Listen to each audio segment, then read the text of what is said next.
बिस्मिल्लाहिर्रहमानिर्रहीम। अस्सलाम वालेकुम स्टूडेंट्स। फर्स्ट ईयर आपके बायोलॉजी के चैप्टर नंबर 14 का लेक्चर नंबर 5 है और आज हमने 3 टॉपिक देखने बेटा।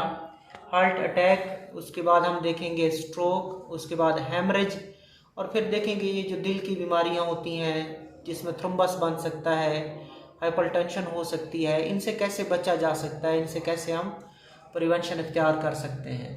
सबसे पहले हम देख लेते हैं हार्ट अटैक को, जिसको मोर टेक्निकली हम कहते हैं मायोकार्डियल इन्फाक्शन।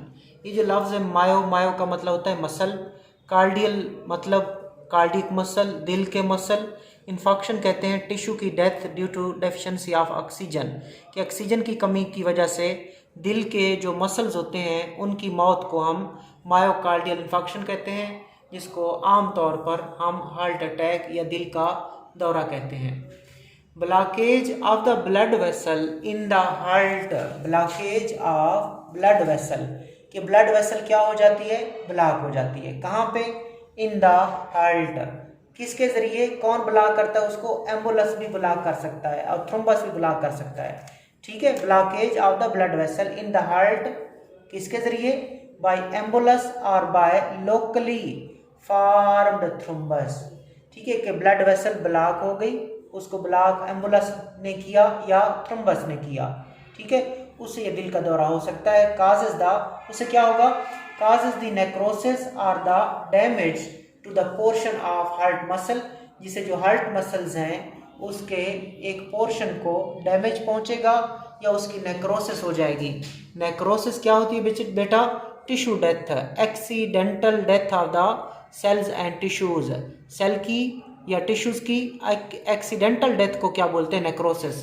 तो दिल के मसल्स की नेक्रोसिस हो जाती है, दिल के मसल डैमेज हो जाते हैं। आगे चलते हैं, एक condition known as heart attack, फिर इस कंडीशन को क्या कहते हैं, हार्ट अटैक कहते हैं।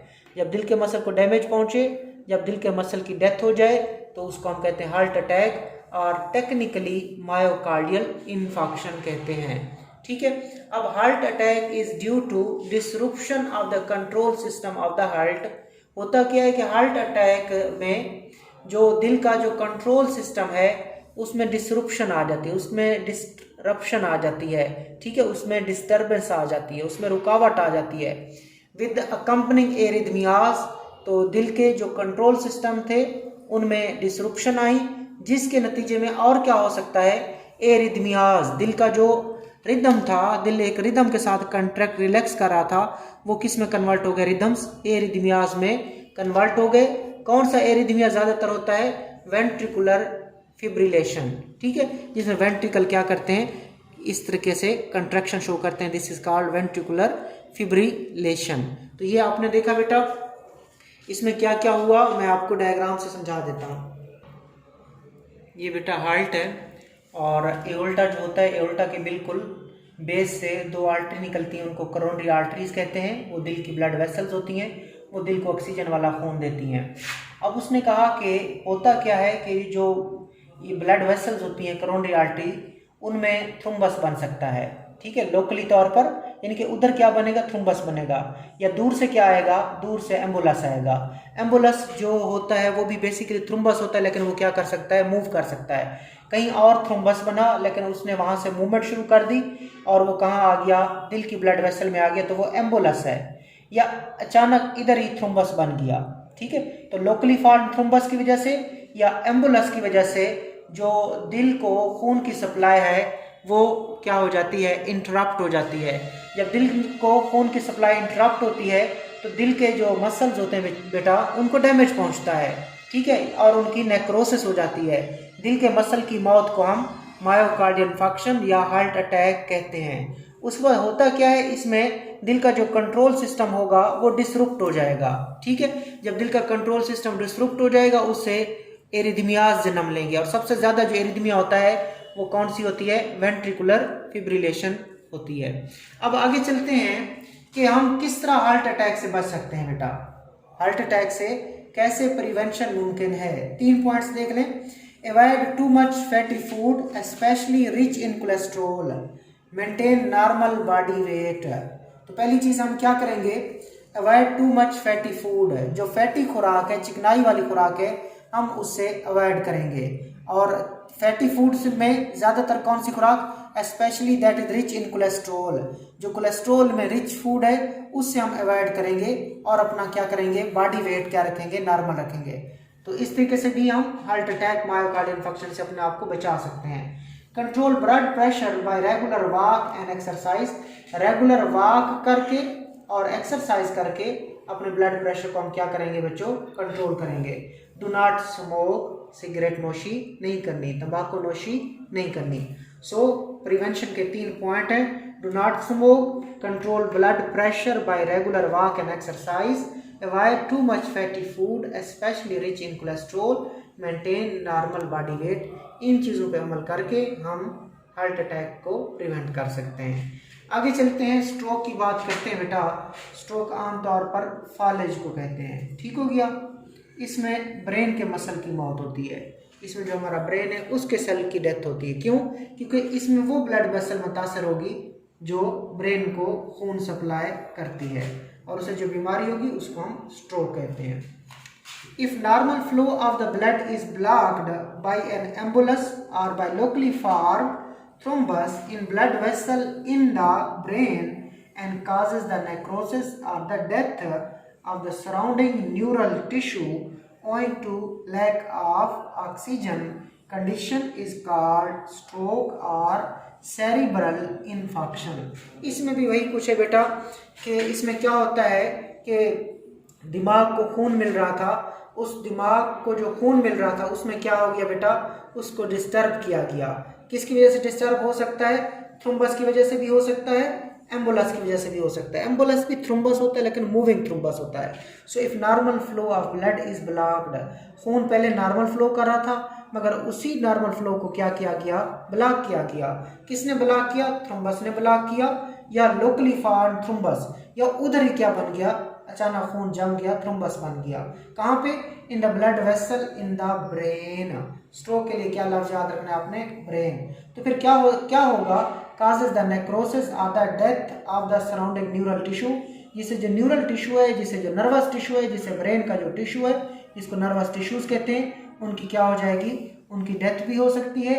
उनकी नेक्रोसिस भी एक्सीडेंटल डेथ है, तो न्यूरल टिश्यू की क्या हो जाती है, डेथ या नेक्रोसिस हो जाती है। क्यों डेथ क्यों होती है? खून ब्लॉक हो गया, ठीक है, तो फिर क्या होती है, ऑक्सीजन और खुराक की कमी हो जाती है और उस ऑक्सीजन की कमी से, owing to lack of oxygen, due to the lack of oxygen की कमी से उस न्यूरल टिश्यू की डेथ या नेक्रोसिस हो जाती है।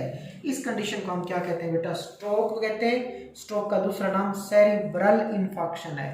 सेरिब्रल बेसिकली सेरिब्रम से रिलेटेड है और सेरिब्रम दिमाग का सबसे बड़ा हिस्सा होता है, तो उसमें ऑक्सीजन की कमी से उसकी मौत हो जाती है। सो सेरिब्रल इन्फेक्शन, जिस तरह उधर था मायोकार्डियल इन्फेक्शन, इधर क्या है, सेरिब्रल इन्फेक्शन, जिसका दूसरा नाम स्ट्रोक है। Symptoms vary depending on the part of the brain that has been damage. अब क्या अलामतें आएंगी, क्या सिम्टम्स होंगी, उसका दारोमदार होता है कि कौन सी ब्लड वेसल मुतासर हुई है और वो ब्रेन के किस इलाके को खून सप्लाई करती थी। दूसरे लफ्जों में कौन सा ब्रेन का एरिया डैमेज हुआ है, उस डैमेज एरिया के मुताबिक क्या आती है, सिम्टम्स आती हैं। क्योंकि ब्रेन के मुख्तलिफ रीजन्स होते हैं जो मुख्तलिफ कामों को कंट्रोल करते हैं, ठीक है। तो सिम्टम क्या आएंगी? सिम्टम आएंगी कि कौन सा एरिया डैमेज हुआ है उसके मुताबिक सिम्टम्स आएंगी। आगे चलते हैं बेटा, नेक्स्ट देखते हैं लास्ट, हेमरेज, ठीक हो गया।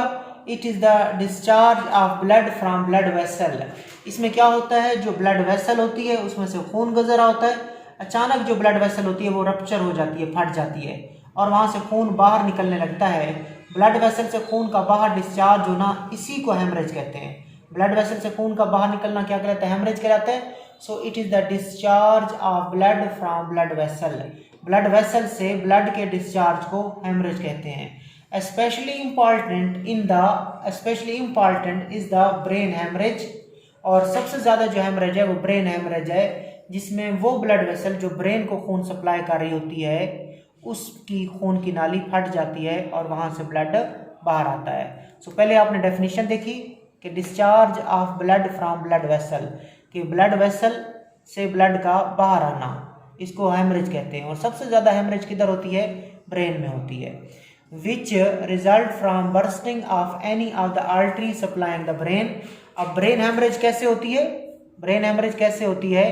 Bye bursting of an artery supplying the brain, कि वो आर्टरी जो ब्रेन को खून सप्लाई कर रही होती है वही आर्टरी क्या कर जाती है? बर्स्ट कर जाती है, फट जाती है, रप्चर हो जाती है, फिर उससे खून बाहर निकलता है, उसको ब्रेन हेमरेज कहते हैं। When the wall of the artery become hard and loses its elasticity and higher blood pressure would result in brain hemorrhage। उसने क्या कहा कि आर्टरी की दीवार जब सख्त हो जाती है और उसकी इलास्टिसिटी क्या हो जाती है?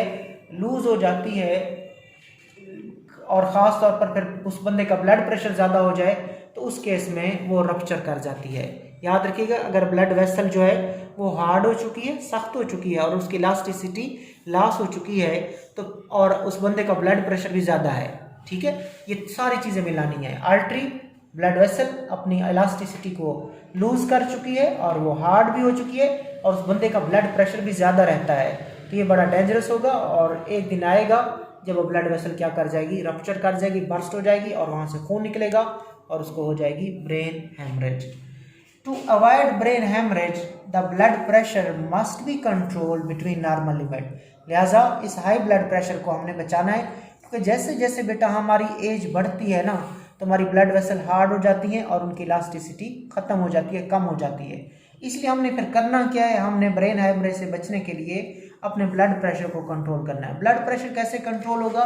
वही हमने क्या करनी है? रेगुलर एक्सरसाइज करनी है, रेगुलर वॉक करनी है, साल्ट का इस्तेमाल कम करना है, स्मोकिंग भी क्या करनी है? नहीं करनी। ठीक हो गया। So avoid brain haemorrhage the blood pressure must be control between normal limits.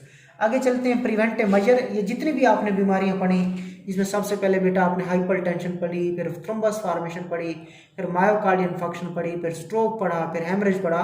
इन सारी बीमारियों से हम कैसे बच सकते हैं? तो देखें, taking in of less cholesterol in our food, हम अपनी खुराक में कोलेस्ट्रोल का इस्तेमाल क्या करेंगे? कम करेंगे। Maintenance of normal blood pressure, और अपना ब्लड प्रेशर नॉर्मल रखेंगे। Do not become overweight, overweight नहीं होंगे। डू नॉट स्मोक, सिगरेट नोशी नहीं करेंगे। डू रेगुलर एक्सरसाइज, क्या करेंगे? बाकायदगी से एक्सरसाइज करेंगे। अवॉइड स्ट्रेस एंड टेंशन, और अपने आप को स्ट्रेस और टेंशन से बचाएंगे। इन चीज़ों पे अमल करके हम इन सारी बीमारियों से बच सकते हैं। अल्लाह हाफ़िज़।